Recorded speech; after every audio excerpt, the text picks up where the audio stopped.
Good morning all. നമ്മൾ കഴിഞ്ഞ ക്ലാസ്സിൽ ഞാൻ നിങ്ങൾക്കൊരു അസൈൻമെൻറ്റ് തന്നിരുന്നു ബിസിനസ്.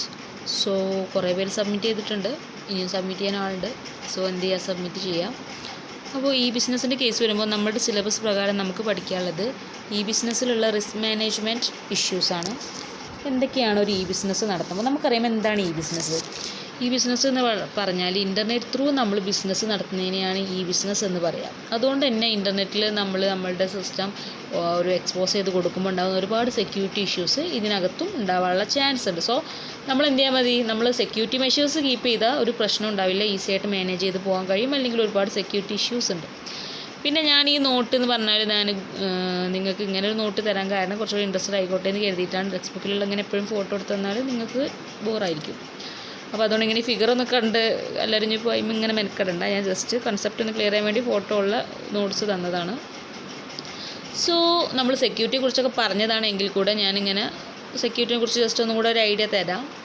സെക്യൂരിറ്റി ഗോൾസൊക്കെ നമ്മൾ ഫസ്റ്റ് ക്ലാസ്സിൽ തന്നെ ഡിസ്കസ് ചെയ്തിട്ടുണ്ട്. സോ എന്താണ് security? To protect data from unauthorized access and virus. നമ്മൾ ഡാറ്റനെ അൺഓതറൈസ്ഡ് ആയിട്ടുള്ള ആക്സസിനും വൈറസിനൊക്കെ പ്രൊട്ടക്റ്റ് ചെയ്യുന്നതിനെയാണ് നമ്മൾ സെക്യൂരിറ്റി എന്ന് പറയാം. അപ്പോൾ സെക്യൂരിറ്റി എന്ന വൈറസ് എന്ന് പറഞ്ഞാൽ മെലീഷ്യസ് കോഡ് ആവാം, അല്ലെങ്കിൽ ട്രോജൻ ഹോഴ്സ്. എന്തെങ്കിലും മെലീഷ്യസ് എന്നൊക്കെ പറഞ്ഞാൽ എന്തെങ്കിലും നെഗറ്റീവായിട്ടുള്ള കോഡ്, നമ്മളുടെ സിസ്റ്റത്തെ ഹാക്ക് ചെയ്യുന്ന അല്ലെങ്കിൽ ഡാമേജ് ആക്കുന്ന കോഡാവാം. അല്ലെങ്കിൽ ട്രോജൻ ഹോഴ്സ് എന്ന് പറഞ്ഞാൽ അതൊരു വേർഡാണ്. എന്താ വെച്ചാൽ ഒരു പണ്ട് കാലം യൂസ് ചെയ്യുന്നുള്ള ചാരപ്പണി എന്നൊക്കെ പറയില്ലേ, അത്തരം വർക്ക് നമ്മളുടെ സിസ്റ്റത്തിനകത്ത് ചെയ്യുന്നതിനെയാണ് ട്രോജൻ ഹോഴ്സ് എന്ന് പറയാം. ഇനി എന്തൊക്കെയാണ് ബേസിക്കലി ഉള്ള സെക്യൂരിറ്റി ഇഷ്യൂസ്, ഇതൊക്കെ നമ്മൾ ഡിസ്കസ് ചെയ്തിട്ടുണ്ട്. പിന്നെ ഞാൻ ഇങ്ങനെ ഒരു നോട്ട് കിട്ടിയപ്പോൾ ജസ്റ്റ് ഒന്നുകൂടെ പറയാണെന്നേ ഉള്ളൂ. ഇനി ഐഡിയ ഇല്ലാത്തവർക്ക് ഒന്നുകൂടെ മനസ്സിലായിക്കോളും. അപ്പോൾ ബിസിനസ്സിൻ്റെ കേസ് വരുമ്പോഴും നിങ്ങൾ പോയിൻറ്റ്സ് ഒക്കെ ഇൻക്ലൂഡ് ചെയ്യണം. സെക്യൂരിറ്റി ഇഷ്യൂസ് നമ്മൾ അവിടെ പറഞ്ഞിട്ടുണ്ട്, പക്ഷേ ബിസിനസ് നമ്മൾ ബേസിക്കായിട്ട് പറയുമ്പോൾ അവിടെയും ഇതേ സെക്യൂരിറ്റി ഇഷ്യൂസ് ഉള്ളത്. അതുകൊണ്ടാണ് നമ്മൾ അതേ നോട്ട് തന്നെ റിപ്പീറ്റ് ചെയ്യുന്നത്. റിപ്പീറ്റ് ചെയ്യുന്ന മീൻസ് അതിലുള്ളതിനേക്കാൾ കൂടുതലൊരു പക്ഷേ ഉണ്ടാവാം. ഓതൻറ്റിക്കേഷൻ. എന്താണ് ഓതൻറ്റിക്കേഷൻ? നമ്മൾ സെൻഡ് ചെയ്യുന്ന ഡാറ്റയിൽ നോട്ട് ഇവിടെ പറയുന്നുണ്ട്. അപ്പോൾ authentication, authorization, confidentiality, integrity, non repudiations, ഇതൊക്കെയാണ് നമ്മളുടെ സെക്യൂരിറ്റി ഇഷ്യൂസിൽ നോക്കാം. ഫസ്റ്റ് എന്താണ് ഓതൻറ്റിക്കേഷൻ? The process by which one entity can verifies that another entity is true. അതായത് ഓതൻറ്റിക്കേഷൻ എന്ന് പറഞ്ഞാൽ നമ്മൾ ഓതൻറ്റിക്കേറ്റ് ചെയ്യാണ്. നമ്മൾ ഒരാൾക്കൊരു കാര്യം സെൻഡ് ചെയ്ത് കൊടുത്താൽ നമ്മൾ അത് തന്നെയാണ്. അതായത് നമുക്കിപ്പോൾ ഒരു ഡാറ്റ കിട്ടിയാൽ, സപ്പോസ് നമ്മൾ ഡെസ്റ്റിനേഷൻ ആണെങ്കിൽ ഒരാൾ നമുക്കെന്തോ ഡാറ്റ സെൻഡ് ചെയ്തു, അപ്പോൾ നമുക്ക് ജെനുവിനായിട്ടുള്ള ആൾ തന്നെയാണ് ഡാറ്റ സെൻഡ് ചെയ്ത് എന്നുള്ള വെരിഫൈ ചെയ്യുന്നതിനെയാണ് ഓതൻറ്റിക്കേഷൻ എന്ന് പറയാം. അതേപോലെ നമ്മൾ ഒരാൾക്ക് ഡാറ്റ സെൻഡ് ചെയ്യുമ്പോൾ നമ്മൾ കറക്റ്റ് ആൾക്ക് തന്നെ എല്ലയോ ഡാറ്റ സെൻഡ് ചെയ്യുന്നതെന്ന് വെരിഫൈ ചെയ്യുന്നതിനെയാണ് ഓതൻറ്റിക്കേഷൻ എന്ന് പറയാം. അതായത് വിശ്വാസ്യത കൊണ്ടുവരിക, അതായത് നമ്മൾ ചെയ്യുന്നത് കറക്റ്റ് അല്ലേ, അതായത് മൂന്നാമതൊരു തേർഡ് പാർട്ടിക്ക് അത് പോയി ഡാറ്റ ലീക്ക് ആവില്ലല്ലോ എന്നൊക്കെയുള്ള ഓതൻറ്റിക്കേറ്റ് ചെയ്യുന്നതിനെയാണ് നമ്മൾ ഓതൻറ്റിക്കേഷൻ എന്ന് പറയാം. Then authorization, the process that ensure that the person has the right to access certain resources. നമ്മൾ പ്രൊവൈഡ് ചെയ്യുന്ന റിസോഴ്സസ് കറക്റ്റ് ആ ഡെസ്റ്റിനേഷനിൽ തന്നെയല്ലേ എത്തുന്നത്, റൈറ്റ് പേഴ്സൺ തന്നെയല്ലേ അത് ആക്സസ് ചെയ്യുന്നതെന്ന് എൻഷുർ ചെയ്യുന്നതിനെയാണ് നമ്മൾ എന്ത് പറയുക, ഓതറൈസേഷൻ എന്ന് പറയാം. ഓരോ കൺസെപ്റ്റുകളും ക്ലിയർ ചെയ്ത് ഇങ്ങനെ പോകണപ്പോൾ തന്നെ ഓതൻറ്റിക്കേഷനൊക്കെ നമ്മൾ ഇനിയും റിപ്പീറ്റ് ചെയ്യും. സോ കൺഫ്യൂസ്ഡ് ആവരുത്. Then confidentiality, keeping private or sensitive information from being disclosed to unauthorized individuals, entities or processes. അതായത് ജസ്റ്റ് പറയുകയാണെങ്കിൽ ഇതും രഹസ്യമായിട്ട് നമ്മൾ കീപ്പ് ചെയ്യുന്നതിനെയാണ് കോൺഫിഡൻഷ്യാലിറ്റി എന്ന് പറയാം. പ്രൈവറ്റായിട്ട് അല്ലെങ്കിൽ സെൻസിറ്റീവ് ഇൻഫർമേഷനെ നമ്മൾ എന്ത് ചെയ്യുക, അൺഓതറൈസ്ഡ് ഇൻഡിവിജ്വൽസിൽ നിന്നും എൻറ്റിറ്റീസിൽ നിന്നും പ്രോസസ്സിനൊക്കെ പ്രൊട്ടക്റ്റ് ചെയ്ത് കോൺഫിഡൻഷ്യലായിട്ട് ഡാറ്റ സെൻഡ് ചെയ്യുന്നതിനെയാണ് നമ്മൾ കോൺഫിഡൻഷ്യാലിറ്റി എന്ന് പറയുക. അതായത് ഒരു രഹസ്യ സ്വഭാവം കാണിക്കണം. ബിസിനസ്സൊക്കെ നടത്തുമ്പോൾ പ്രത്യേകിച്ച് അതിനകത്ത് നമ്മൾ ക്യാഷ് പേയ്മെൻ്റ് ഒക്കെ നടത്തുകയെന്ന് പറഞ്ഞാൽ ചില്ലറ കാര്യമില്ല. ട്രാൻസാക്ഷനൊക്കെ അകത്ത് സെക്യൂരിറ്റി ഇഷ്യൂസ് വന്നാൽ പിന്നെ ബിസിനസ് നടക്കില്ല. അതാണ് ലെവൽ. അപ്പോൾ അതുകൊണ്ട് തന്നെ confidentiality is very very important. നമ്മൾ ഫസ്റ്റ് ക്ലാസ്സിൽ സെക്യൂരിറ്റി ഗോൾസ് പറഞ്ഞതാണ്. ഇവിടെയും പറയുന്നത് ബിസിനസ്സിൻ്റെ കേസിലും it's very very important. Then integrity, the ability to protect data from being altered or destroyed by unauthorized access or accidental manner. Integrity എന്ന് പറയുമ്പോഴും നമ്മളൊരു ഡാറ്റ ഒരാൾക്ക് സെൻഡ് ചെയ്യുമ്പോൾ, അതായത് ഇവിടുത്തെ ഫിഗറൊക്കെ കാണിക്കുന്നുണ്ട്, ബ്രൗസർ ടു വേറൊരു സിസ്റ്റത്തേക്ക് നമ്മൾക്ക് സെൻഡ് ചെയ്യുമ്പോൾ അത് മൂന്നാമതൊരാൾ ഒരിക്കലും മാൽട്രേഷൻ വരുത്തരുത്, ഡിസ്ട്രോയ് എന്ത് മിസ്റ്റേക്സോ അല്ലെങ്കിൽ അതിനകത്ത് ഡാമേജ് ഒന്നും വരുത്താതെ, അതായത് അൺഓതറൈസ്ഡ് ആക്സസ് ഒന്നും വരാതെ, ആക്സിഡൻ്റലി പോലും ഇഷ്യൂസ് വരാതെ നമ്മൾ എവിടെ എത്തണം, കറക്റ്റ് ഡാറ്റ ഡെസ്റ്റിനേഷനിൽ എത്തണം. അതിന് വേണ്ട പ്രൊട്ടക്ഷൻ കൊടുക്കുന്നതിനെയാണ് നമ്മൾ ഇൻറ്റഗ്രിറ്റി എന്ന് പറയാം.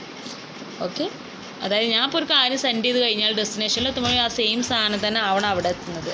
അതല്ലാതെ ഒരു തേർഡ് പാർട്ടി അതിൽ ഇൻവോൾവ് ചെയ്ത് ഡാറ്റ മാറ്റിയാൽ പിന്നെ അത് യൂസ് ഇല്ലല്ലോ. അവരുടെ ഡാറ്റ കൊടുത്താൽ ഞാൻ ഇപ്പോൾ ഒരാൾക്ക് ക്യാഷ് പേയ്മെൻറ്റ് നടത്തുമ്പോൾ മൂന്നാമതൊരാൾക്ക് അത് കിട്ടരുത്. ഓക്കെ, അവിടെയാണ് ഇൻറ്റഗ്രിറ്റിൻ്റെ ഇമ്പോർട്ടൻസ് കിടക്കുന്നത്. Next, non repudiation. The ability to limit parties from refusing that legitimate transaction took place usually by means of signature. അതായത് നമ്മളിപ്പോൾ ഒരു കാര്യം ചെയ്യുമ്പോൾ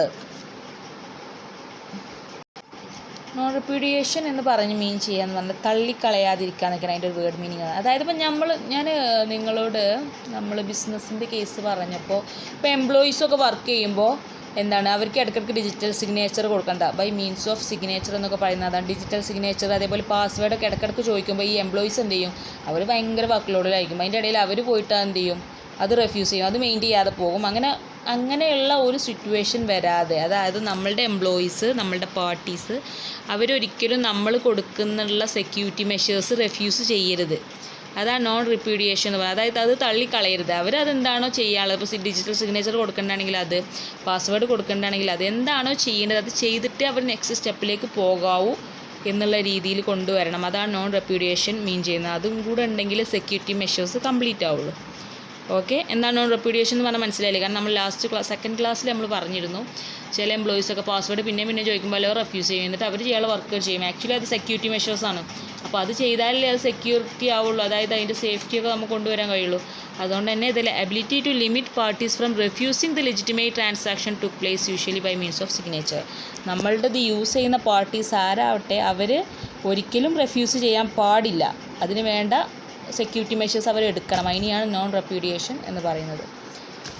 ദെൻ എന്തൊക്കെയാണ് നമ്മളുടെ ഈ ബിസിനസ്സിനകത്തുള്ള സെക്യൂരിറ്റി ത്രെഡ്സ് എന്ന് പറയാം. ഒന്ന്, denial of service, unauthorised access, theft and fraud. എന്താണ് DOS?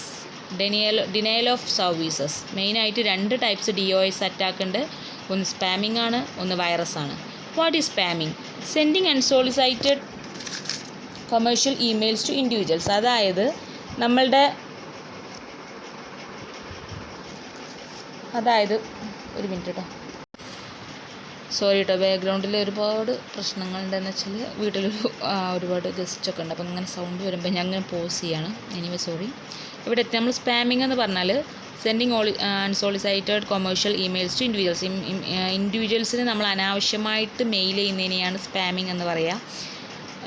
Email bombing caused by hacker targeting one computer or network and sending thousands of email messaging to it. അതായത് നമ്മളിപ്പോൾ ഒരാളെ നമ്മൾ നല്ല ഹാക്കർ അല്ലെങ്കിൽ ആ ഒരു അയാൾ ടാർഗറ്റ് ചെയ്യുന്നത് ഒരു കമ്പ്യൂട്ടറിനെ ആവാം, ഒരു നെറ്റ്വർക്കിനെയൊക്കെ ആണെങ്കിൽ അതിൽ ഒരുപാട് മെസ്സേജ് ചെയ്തിട്ട് അവരെ ഡിസ്റ്റർബ് ചെയ്യുന്ന ഒരു കണ്ടീഷൻ, അതായത് അനാവശ്യമായിട്ട് മെയിൽ ചെയ്തിട്ട് ബുദ്ധിമുട്ടിക്കുന്നതിനെയാണ് സ്പാമിംഗ് എന്ന് പറയുക. Surfing involves hackers placing software agents onto third-party system and setting it off to send requests to an intended target. So surfing involves hackers placing software agents onto a third-party system and setting it off send requests to an intended target. ഒരു ടാർഗറ്റിനെ നമ്മൾ intent ചെയ്തിട്ട്, അതായത് ഒരാളെ target ചെയ്താൽ പിന്നെ അയാൾക്ക് അങ്ങനെ ഈ മെസ്സേജുകൾ അയച്ചുകൊണ്ടിരിക്കും ഇമെയിലായിട്ട്. കാരണം ഇപ്പോൾ നമ്മളുടെ ആഡ് ആയിരിക്കോട്ടെ അല്ലെങ്കിൽ നമ്മളെന്തെങ്കിലും എന്തോ ആവട്ടെ, എന്തെങ്കിലും ആയിട്ട് ഒരാൾ ടാർഗറ്റ് ചെയ്ത് അയാൾക്ക് ഇങ്ങനെ റിപ്പീറ്റ് ചെയ്ത് മെസ്സേജ് അയച്ച് അയാളിലുള്ള എന്തെങ്കിലും ഐഡൻറ്റിറ്റി തെഫ്റ്റ് ഒക്കെ ചെയ്യാൻ വേണ്ടിയിട്ടാണ് ഇങ്ങനെ സ്പാമിംഗ് യൂസ് ചെയ്യുന്നത്. DDoS, distributed denial of service attacks, involves hackers placing software agents on a number of third-party systems and setting them off to simultaneously send requests to an intended target. അതായത് ഒരേ DDoS use ചെയ്തിട്ട്, അതായത് distributed denial of service attack use ചെയ്തിട്ട് നമുക്ക് വേണമെങ്കിൽ എന്ത് ചെയ്യാം, ഒരു ആളെ ടാർഗറ്റ് ചെയ്തിട്ട് അയാൾ പല വേസിൽ പല ഏജൻറ്റുകൾ യൂസ് ചെയ്തിട്ട് ഇമെയിൽ ചെയ്യാൻ കഴിയും. അതായത് ഇപ്പോൾ ചുരുക്കി പറഞ്ഞാൽ എന്താ സ്പാമിംഗ് എന്ന് വെച്ചാൽ, നമ്മളിപ്പോൾ ഈ ബിസിനസ്സിൻ്റെ കേസാണ് പറയുന്നത്. അപ്പോൾ ഈ ബിസിനസ് ചെയ്യുമ്പോൾ നമ്മളുടെ മെയിൽ ID, നമ്മളുടെ ഡാറ്റ എങ്ങനെയെങ്കിലും ഒരാളുടെ കയ്യിലെത്തി കിട്ടിയാൽ, ഇതുപോലെയുള്ള ഹാക്കേഴ്സിൻ്റെ കയ്യിലെത്തി കിട്ടിയാൽ, ഇവിടെ സ്പാമേഴ്സ് എന്നാണ് എന്തോ പറയാം, സ്പാമിങ് ചെയ്യുന്ന ആളെ, അവരെന്ത് ചെയ്യും, നമുക്ക് റിപ്പീറ്റ് ചെയ്ത് ഇങ്ങനെ മെസ്സേജ് അയച്ചുകൊണ്ടിരിക്കും, നമുക്ക് ഇമെയിൽ ചെയ്തുകൊണ്ടിരിക്കും. ഇമെയിലാണ് അവർ പൊതുവേ യൂസ് ചെയ്യുന്നൊരു മെത്തേഡ്. അപ്പോൾ നമ്മൾക്കത് അവർ ആഡ് എന്നുള്ള രീതിയിലൊക്കെയാണ്, ഒരിക്കലും അങ്ങനെ ഒരു ആഡ് ഉണ്ടോ ഇല്ലയോ നമുക്കറിയില്ല. അവരെന്ത് ചെയ്യുക, ആഡ് എന്നുള്ള രീതിയിലൊക്കെയാണ് അവരങ്ങനെ മെസ്സേജ് ചെയ്തുകൊണ്ടിരിക്കുക. അപ്പോൾ നമുക്കത് ഡിസ്റ്റർബൻസ് ആവുകയും പലപ്പോഴും നമ്മൾ റിപ്പോർട്ട് ചെയ്യുന്നില്ല, നമ്മളെന്ത് ചെയ്യുക, അത് പിന്നെ വരും അങ്ങനെ വന്നുകൊണ്ടിരിക്കുന്നതിലൂടെ അവരുദ്ദേശിക്കുന്നത് നമ്മളുടെ ഐഡൻറ്റിറ്റി തെഫ്റ്റ് ചെയ്യാനാണ്. നമ്മളുടെ ഐഡിയോ അല്ലെങ്കിൽ ഡീറ്റെയിൽസ് ഡാറ്റ കിട്ടിയാൽ അവർക്ക് പല രീതിയിലും മിസ്യൂസ് ചെയ്യാം. പ്രത്യേകിച്ച് ഫിനാൻഷ്യൽ ലാഭമാണ് അവരുടെ മെയിൻ എയിം എന്ന് പറയുന്നത്. അപ്പോൾ അതിന് വേണ്ടിയിട്ടാണ് അവർ ഒരു ആവശ്യമില്ലാത്ത കൊമേഴ്ഷ്യൽ ഇമെയിൽസ് നമുക്ക് സെൻഡ് ചെയ്ത് നമ്മളെ ഡിസ്റ്റർബ് ചെയ്യുന്നതും നമ്മളുടെ ഡാറ്റ അവർ ആക്സസ് ചെയ്യുന്നതും അത് യൂസ് ചെയ്തിട്ട് അവർ അത് മിസ്യൂസ് ചെയ്യുന്നതും. അതാണ് സ്പാമിംഗ് കൊണ്ട് ഉദ്ദേശിക്കുന്നത്. Then virus, self replicating computer program design to perform unwanted events. വൈറസിൻ്റെ പ്രത്യേകത എന്ന് പറഞ്ഞാൽ സെൽഫ് റിപ്ലിക്കേഷനാണ്. അത് റിപ്പീറ്റ് ചെയ്തുകൊണ്ടിരിക്കും. ഒരൊറ്റ വൈറസ് നമ്മുടെ സിസ്റ്റത്തിൽ എഴുതി അത് റിപ്പീറ്റ് ചെയ്ത് അത് മാക്സിമം സിസ്റ്റം ഡാമേജ് ചെയ്യുന്ന ലെവലിലേക്ക് എത്തും. To design to perform unwanted events, ഒരിക്കലും ചെയ്യാൻ പാടില്ലാത്ത ഇവൻറ്റ്സ് എന്താണോ അത് ചെയ്യാനാണ് നമ്മുടെ വൈറസ് നമ്മുടെ സിസ്റ്റത്തിലേക്ക് എത്തുന്നത്. അതായത് നമ്മളെന്തോ ഒന്ന് ചെയ്യാൻ കരുതും, സിസ്റ്റം വേറെ എന്തൊക്കെയോ ചെയ്യുന്ന ഒരു കണ്ടീഷനിലേക്ക് ഈ വൈറസ് കാര്യങ്ങൾ എത്തിക്കും. അതാണ് കമ്പ്യൂട്ടറിൻ്റെ വൈറസിൻ്റെ പ്രത്യേകത. Then unauthorized access. Unauthorized access എന്ന് പറഞ്ഞാൽ illegal access to system, application or data. നമ്മളുടെ സിസ്റ്റത്തിനകത്തേക്ക് ഒരാൾ ഇല്ലീഗലായിട്ട് ആക്സസ് ചെയ്യുന്നതിനെയാണ് നമ്മൾ അൺഓതറൈസ്ഡ് ആക്സസ് എന്ന് പറയുന്നത്. നമ്മുടെ ഡാറ്റയിലാവട്ടെ ആപ്ലിക്കേഷനിലാവട്ടെ നമ്മളുടെ പെർമിഷൻ ഇല്ലാതെ ഒരാൾ ആക്സസ് ചെയ്താൽ അത് അൺഓതറൈസ്ഡ് ആക്സസ് ആണ്. പാസീവ് അൺഓതറൈസ്ഡ് ആക്സസ് ഉണ്ട്. Listening to communication channel for finding secrets, may use content for damaging purpose. പാസീവായിട്ടുള്ള അൺഓതറൈസ്ഡ് ആക്സസ് അവരെന്ന് പറഞ്ഞാൽ എന്ത് ചെയ്യുക, അതവർ ആക്റ്റീവ് ഉണ്ട് കേട്ടോ. പാസീവായി ചെയ്യുന്നവർക്ക് ജസ്റ്റ് ചാരപ്പണിയാണ്. അവരിങ്ങനെ കേട്ടുകൊണ്ടിരിക്കുകയാണ്, ലിസൺ ചെയ്യണം. നമ്മൾ എന്തെങ്കിലും കമ്മ്യൂണിക്കേഷൻ ഡാറ്റ സെൻഡ് ചെയ്യുകയൊക്കെ ചെയ്യണമെങ്കിൽ അവരുടെ ചാനൽ എപ്പോഴും നമ്മുടെ സീക്രട്സ് ഫൈൻഡ് ഔട്ട് ചെയ്യാൻ വേണ്ടി അവിടെ വെയിറ്റ് ചെയ്തുകൊണ്ടിരിക്കും. ആ കണ്ടൻറ്റ് എന്തെങ്കിലും ഡാമേജിങ് പർപ്പസിന് വേണ്ടിയിട്ട് അവർക്ക് യൂസ് ചെയ്യാവുന്നതാണ്. ആക്റ്റീവ് അൺഓതറൈസ്ഡ് ആക്സസ് ഉണ്ട്, അവരാണ് മഹാപ്രശ്നക്കാർ. പാസീവും പ്രശ്നക്കാരാണ്, പക്ഷേ ആക്റ്റീവ് പറഞ്ഞാൽ ഓൺ ദ സ്പോട്ടിൽ പ്രശ്നം ഉണ്ടാക്കുന്നവരാണ്. അതായത് modifying system or data, message stream modification. അതായത് നമ്മൾ ഉള്ള ഡാറ്റയോ സിസ്റ്റത്തിനെയൊക്കെ അവർ തന്നെ മോഡിഫിക്കേഷൻസ് വരുത്തി ഡാമേജ് ആക്കുക. അതേപോലെ മോഡിഫിക്കേഷൻ വരുത്തുന്നതിൽ നമ്മൾ മെസ്സേജ് ചെയ്യുന്നതിലൊക്കെ മോഡിഫിക്കേഷൻ വരുത്തുക. അതേപോലെ സിസ്റ്റത്തിലെ ഡാറ്റയിൽ മോഡിഫിക്കേഷനൊക്കെ വരുത്തുന്ന ആളുകളാണ് ആക്റ്റീവ് അൺഓതറൈസ്ഡ് ആക്സസ് ആയി ചെയ്യുന്നവർ. Changes intent of messages to about or delay negotiation on contract. അതായത് നമ്മൾ ഉദ്ദേശിച്ച മെസ്സേജ് എന്താണോ അതിനനുസരിച്ച് ആൾട്രേഷൻ വരുത്തുന്നതിനെയാണ് ആക്റ്റീവ് അൺഓതറൈസ്ഡ് എന്ന് പറയുക. Masquerading or spoofing, sending a message that appear to be from someone else.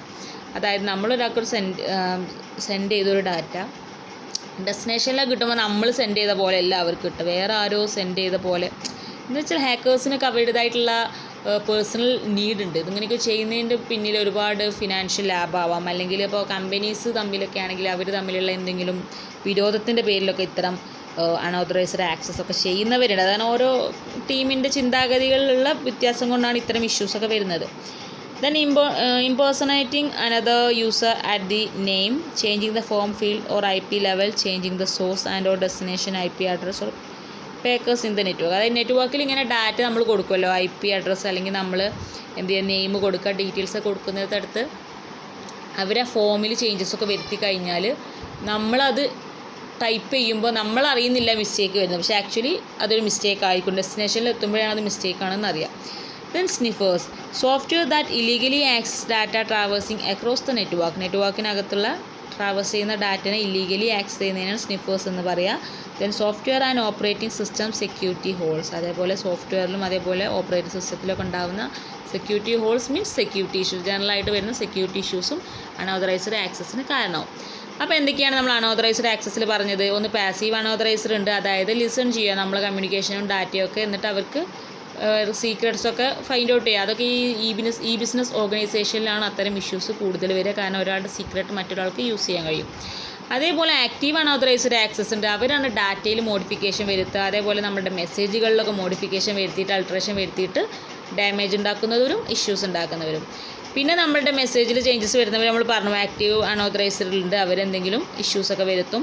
പിന്നെ സ്പൂഫിങ് നടത്തുന്നവരുണ്ട്, അതായത് നമ്മൾ സെൻഡ് ചെയ്ത ആളല്ല കിട്ടുന്നത് എന്നുള്ള രീതിയിലൊക്കെയുള്ള കൺഫ്യൂഷൻസ് വരുത്തിയിട്ട് നമ്മളുടെ സെക്യൂരിറ്റിനെ തകർക്കുക, അതായത് സേഫ്റ്റി സെക്യൂരിറ്റി മെഷേഴ്സിനെ തകർക്കാനാണ് അത്തരം സ്പൂഫിങ് കൊണ്ടുവരുന്നത്. പിന്നെ ഇമ്പോസനേറ്റിംഗ് അനദർ യൂസർ, അതായത് നെയിം കൊടുക്കേണ്ടടുത്ത് വേറെ എന്തെങ്കിലും ഡാറ്റയൊക്കെ കൊടുപ്പിച്ച് അങ്ങനെയൊക്കെയുള്ള തരത്തിൽ എന്ന് വെച്ചാൽ അവർ ഒരു ഓർഗനൈസേഷൻ തകർക്കണം, ഒരു ബിസിനസ് തകർക്കണം എന്ന് കരുതി ഒരാൾ ഇറങ്ങി തിരിച്ച് അവർ അതിനുള്ള വേസ് കണ്ടുപിടിക്കും. അത് പല വേസാണ്, അതൊക്കെയാണ് ഇവിടെ കാണിച്ചിട്ടുള്ളത്. The sniffers that software legally access data traversing across the നെറ്റ്വർക്കിലൂടെ പോകുന്ന ഡാറ്റനെ ക്യാച്ച് ചെയ്ത് പിടിക്കുക, എന്നിട്ട് അവർ മിസ്യൂസ് ചെയ്യുക. Then software and operating system security holes, സോഫ്റ്റ്വെയറും ഓപ്പറേറ്റിംഗ് സിസ്റ്റത്തൊക്കെ ഓൾറെഡി ഉള്ള സെക്യൂരിറ്റി ഹോൾസാണ്. അപ്പോൾ നമ്മൾ എന്ത് ചെയ്യണം, അതിൽ നിന്നൊക്കെ രക്ഷപ്പെടണമെങ്കിൽ സെക്യൂരിറ്റി മെഷേഴ്സ് തന്നെ കൊണ്ടുവരണം. Then theft and fraud occurs when the stolen data is used or modified. Fraud ഉണ്ട് നമ്മൾ എങ്ങനെ മനസ്സിലാവുക, നമ്മളുടെ ഡാറ്റയിൽ എന്തെങ്കിലും ചേഞ്ചസോ മോഡിഫിക്കേഷൻസോ ഒക്കെ വരുത്തുക, അല്ലെങ്കിൽ നമ്മളുടെ ഫിനാൻസ് ആകെ തകർന്നു പോയി, അതായത് നമ്മളുടെ ക്യാഷ് കാരോ അടിച്ചു മാറ്റിയെന്ന് അറിയുമ്പോൾ നമ്മൾ മനസ്സിലാവും fraud and theft is there. Theft of software while illegal copying from company servers, കമ്പനീൻ്റെ സെർവേഴ്സൊക്കെ കോപ്പി ചെയ്യുന്നതിനെയും തെഫ്റ്റ് എന്ന് പറയും. Theft or hardware specifically laptops, അതായത് നമ്മളുടെ സിസ്റ്റത്തിലുള്ള ഡാറ്റനെയും അവർ ആക്സസ് ചെയ്യും. അത് നമ്മൾ എന്തെങ്കിലും ഇപ്പോൾ പെൻഡ്രൈവ് കണക്ട് ചെയ്യുമ്പോൾ അതേപോലെ അങ്ങനെയൊക്കെ ചെയ്യുമ്പോഴാണ് അവർ ഹാർഡ്വെയർ ത്രൂ തെഫ്റ്റിങ് അല്ലെങ്കിൽ ഫ്രോഡൊക്കെ നടത്തുന്നത്. അതല്ലെങ്കിൽ പിന്നെ കമ്പനീസിൻ്റെ സെർവേഴ്സൊക്കെ എത്ര സെക്യൂരിറ്റി മെഷേഴ്സ് യൂസ് ചെയ്താലും അതിലുള്ള ഒരു എംപ്ലോയി കരുതിയാൽ അതായത് പല രീതിയിലുള്ള മിസ്യൂസും അതിൻ്റെ ബാക്കിൽ നടക്കും. അതാണ് തെഫ്റ്റ് ആൻഡ് ഫ്രോഡ്. അതായത് ഇത്തരം കാര്യങ്ങളൊക്കെ നടക്കുന്നുണ്ട് എന്ന് പലപ്പോഴും നമുക്കൊരു ബിഗ് ഓർഗനൈസേഷൻ്റെ കേസ് വരുമ്പോൾ പലപ്പോഴും നമ്മൾ അറിയുന്നില്ല, ലെവൽ ഇവിടെ വരെ എത്തി, അയ്യോ ഇത് ഇത്രയും ലെവലിലെത്തി, നമ്മൾ അറിയുന്നത് എപ്പോഴായിരിക്കും, ഇങ്ങനെ ഒരു ഫ്രോഡ് ആക്ടിവിറ്റീസ് നടന്നു, നമ്മളുടെ ഡാറ്റ മിസ്സായിപ്പോയി, വേറെ ആരും അത് മോഡിഫിക്കേഷൻ വരുത്തി നമ്മളുടെ സിസ്റ്റം ഡാമേജ് ആയി എന്ന് അറിയുമ്പോഴേ പലപ്പോഴും അറിയുള്ളൂ. അതാണ് ഇതിൻ്റെ ഏറ്റവും വലിയൊരു ഇഷ്യൂ. അപ്പോൾ സ്റ്റാർട്ടിങ്ങിൽ തന്നെ നമ്മൾ സെക്യൂരിറ്റി മെഷേഴ്സ് കൊണ്ടുവന്നാൽ, നമ്മൾ പറഞ്ഞ നോൺ റെപ്യൂഡിയേഷനൊക്കെ സ്റ്റാർട്ടിങ്ങിലേ കൊണ്ടുവന്നത്, കാരണം non repudiation is very very important. നമ്മൾ നേരത്തെ പറഞ്ഞത്, കാരണം ഈ എംപ്ലോയീസാണ് അവിടെ കുറ്റക്കാർ. നമ്മൾ കഴിഞ്ഞ ക്ലാസ്സിലും പറഞ്ഞാണ് അതിനെക്കുറിച്ച്. കാരണം അവരൊരു പാസ്വേഡ് അടിക്കാൻ പറഞ്ഞാൽ അവരെ റെഫ്യൂസ് ചെയ്ത് വിട്ടാൽ അതായിരിക്കും അവർക്കുള്ളൊരു ഹോൾ, അവർക്ക് യൂസ് ചെയ്യാൻ കിട്ടുന്ന ഏറ്റവും വലിയൊരു ചാൻസ് എന്ന് പറഞ്ഞാൽ അതാണ്. അതൊരു പക്ഷേ ഈ എംപ്ലോയീസിന് അത്രയും കോമൺ സെൻസ് അതിനെ കുറിച്ച് ഉണ്ടാവുള്ളൂ. അപ്പോൾ നമ്മൾ എന്ത് ചെയ്യണം, അവരെ അവെയർ ചെയ്ത് കൊണ്ടുവരണം, അതേ നമുക്ക് ചെയ്യാനുള്ളൂ. അപ്പോൾ ഇത്രയൊക്കെയാണ് ബിസിനസ്സിനകത്ത് നടക്കുന്ന സെക്യൂരിറ്റി ഇഷ്യൂസ്. അപ്പോൾ നമുക്കിനി എന്തൊക്കെ സെക്യൂരിറ്റീസ് അതിന് വേണ്ടി പകരം കൊണ്ടുവരാം എന്ന് പറയുന്നതുണ്ട്. അത് നമുക്ക് നെക്സ്റ്റ് ക്ലാസ്സിൽ എക്സ്പ്ലെയിൻ ചെയ്യാം, അല്ലെങ്കിൽ ഒരുപാട് ലെങ്തി ആയി പോകും നമ്മുടെ വീഡിയോ. അപ്പോൾ നോട്ട് നിങ്ങളിതൊക്കെ എഴുതിയെടുത്തോളൂ കേട്ടോ, നല്ല കാര്യമാണ്. പിന്നെ ഈ ഫിഗേഴ്സ് ഒന്നും വരക്കണ്ട, ഞാൻ ജസ്റ്റ് നിങ്ങൾക്കൊന്ന് മനസ്സിലാവാൻ വേണ്ടി ഫിഗേഴ്സ് ഇട്ടുന്നേ ഉള്ളൂ, ജസ്റ്റ് ഈ കണ്ടൻറ്റ് മതി. അപ്പോൾ ഈ സ്റ്റാർട്ടിങ് തൊട്ടേ എഴുതിക്കോളൂ സെക്യൂരിറ്റി, കാരണം നമ്മളിവിടെ പറയുന്ന സെക്യൂരിറ്റിയൊക്കെ എന്ന് പറഞ്ഞാൽ നിങ്ങൾ അയ്യോ നമ്മൾ ഫസ്റ്റ് സെക്യൂരിറ്റി ഗോൾസൊക്കെ പറഞ്ഞില്ലേന്ന്, പക്ഷേ ഇവിടെ ബിസിനസ്സിൻ്റെ കേസാണ് നമ്മൾ പറയുന്നത്. അപ്പോൾ നിങ്ങൾ ഈ കണ്ടൻറ്റൊക്കെ ഇൻക്ലൂഡ് ചെയ്ത് തന്നെ ബിസിനസ് സെക്യൂരിറ്റി മെഷേഴ്സിൽ പറയണം.